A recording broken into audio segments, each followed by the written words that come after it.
fin de l'hégémonie occidentale est proche et ils doivent le savoir.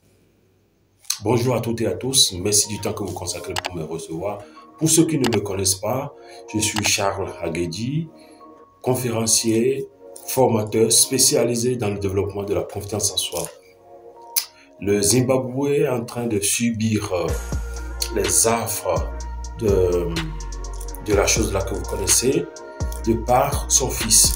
Il y a un Africain, un jeune Africain talentueux, un génie africain qui est en train de subir la présence, la pression, l'oppression de ces gens-là que vous connaissez. Je veux parler de Maxwell Chikumbutso. Maxwell Chikumbutso, c'est un jeune Zimbabwéen qui a inventé des appareils qui vont révolutionner toute la planète. Oui. Malheureusement, ce jeune monsieur est confronté à une situation que nous connaissons tous et qui chaque fois essaie d'arriérer l'Afrique. Qu'est-ce qui s'est passé? Le jeune Chikumbutso Maxwell a inventé des hélicoptères smart, des véhicules électriques. Il utilise les fréquences, il capte les micro-fréquences qui se trouvent dans l'environnement pour les transformer en énergie électrique. Et cela fait fonctionner l'hélicoptère, cela fait fonctionner le véhicule électrique. Le comble, c'est qu'il est arrivé à inventer une télévision qui fonctionne sans liaison à une prise électrique. C'est-à-dire, le poste téléviseur fonctionne sans être branché à un secteur. Ouais, c'est révolutionnaire. Malheureusement, dans le pays de lithium qui est le Zimbabwe, ce monsieur n'a pas reçu l'approbation de son gouvernement dans un premier temps. Ensuite, il a été amené aux États-Unis, notamment à Californie, où il a été logé dans une grande maison. Les Américains lui ont offert une grande maison avec tout à sa disposition. Mais tenez-vous tranquille, 6 mois après, Maxwell a été empoisonné. Et bien avant cela, il avait demandé à breveter ses inventions. On lui refuse le brevet de ses inventions. Comme quoi, ces inventions ne respectaient pas la loi de la physique. C'est-à-dire, il a inventé un moteur de véhicule qui peut être alimenté à la fois par l'eau, par l'essence, par le gasoil. Avant, pour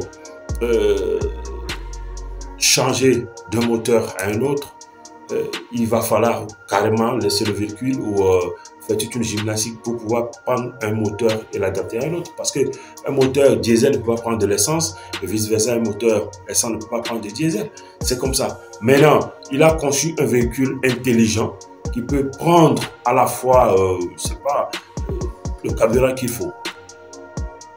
Ça veut dire que les grandes firmes telles que Tesla sont en train d'être renversées et ils ne veulent pas. Du coup, il faut finir avec ce jeune. Alors, je demande au gouvernement de Zimbabwe, d'abord, de tout faire pour breveter les inventions de Maxwell. 1. 2. Maxwell, je te demande humblement, la main sur le cœur, de mettre tes formules à disposition de ceux en qui tu as plus confiance. En Afrique, bien entendu. Pour que cela puisse, au cas où, je ne dis pas que ça pourrait arriver, mais au cas où, qu'il y ait une continuité.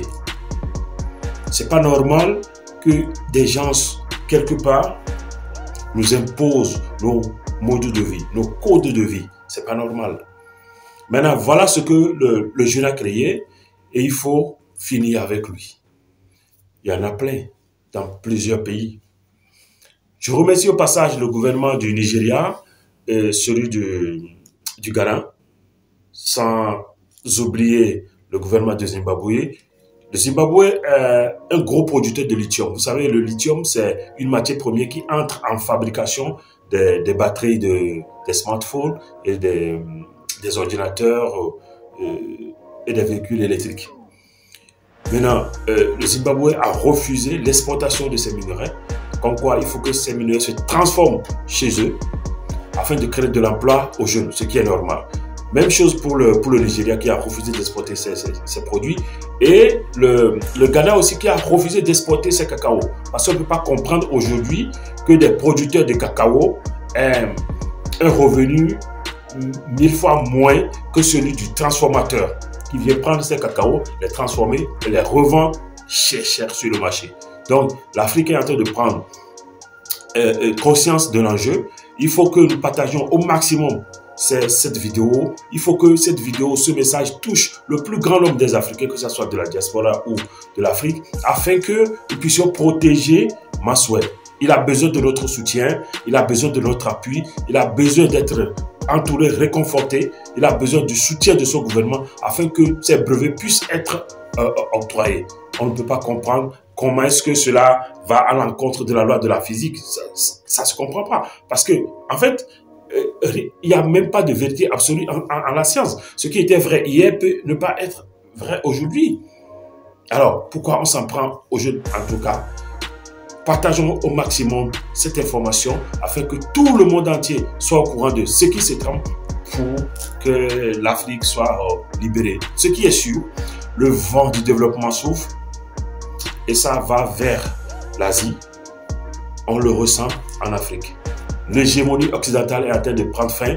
Les Occidentaux doivent le comprendre. Il n'y a rien à faire avec cela. Ils peuvent aller au ciel et redescendre. C'est ainsi. Dans l'histoire de l'humanité, c'est comme cela que ça se passe. Et quand ça vient, ça part pour des siècles. Du coup, ils doivent l'accepter. Ça s'impose à eux. Ils n'ont pas le choix. Je vous demande humblement de partager cette vidéo si elle vous a touché. Mais partagez aussi au niveau du gouvernement de Zimbabwe afin que bon nombre de personnes puissent comprendre, bon nombre de personnes puissent savoir ce qui se passe et que le gouvernement de Zimbabwe puisse venir au secours de Maxwell. Merci beaucoup.